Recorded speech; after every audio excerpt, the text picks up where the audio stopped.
Today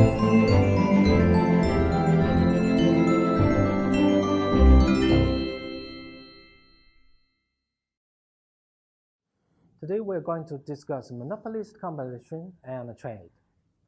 Let's discuss the effects of large markets, or in other words, when countries start to trade.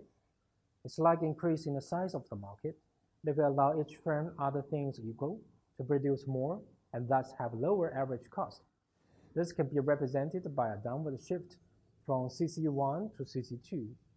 The result is a simultaneous increase in the number of firms and hence a variety of goods available and a fall in the price of each, as shown in Figure 1. Let's discuss the effects of increased market size due to trade. As trade increases market size, trade is predicted to decrease the average cost in an industry described by monopolist competition, according to Equation 1. Because trade increases the variety of goods that consumers can buy under monopolist competition, it increases the welfare of consumers. Meanwhile, since average costs decrease, consumers can also benefit from a decreased price. As a result of trade, the number of firms in the new international industry is predicted to increase relative to each national market, but it is unclear if firms will locate in domestic country or foreign countries. Therefore, integrating markets through international trade has the same effect as the growth of a market within a single country. We can have a better idea about the gains from market integration by the hypothetical example in Table 1. As we can see from Table 1, before trade in home markets and foreign markets, industrial output is 900,000 and 1.6 million, respectively. After market integration, the international industrial output increases to 2.5 million.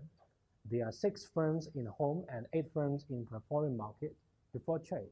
After trade, there are 10 firms in the integrated market, more variety available for consumers.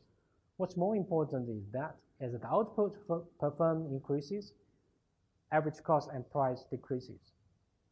Based upon what we have discussed, product differentiation and internal economies of scale can lead to trade between similar countries with no comparative advantage differences between them. This is a very different kind of trade than the one based on comparative advantage, where each country exports its comparative advantage good. And we have so-called intra-industry trade, which means two-way exchanges of similar goods. There are 2 new channels for welfare benefits from trade.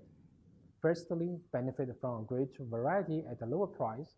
Secondly, firms consolidate their production and take advantage of economy of scale. Right now, about 25 to 50% of world trade is intra-industry. Most prominent is that the trade of manufactured goods among advanced industrial nations, which accounts for majority of world trade. And that's all for monopolist competition and trade. Thank you.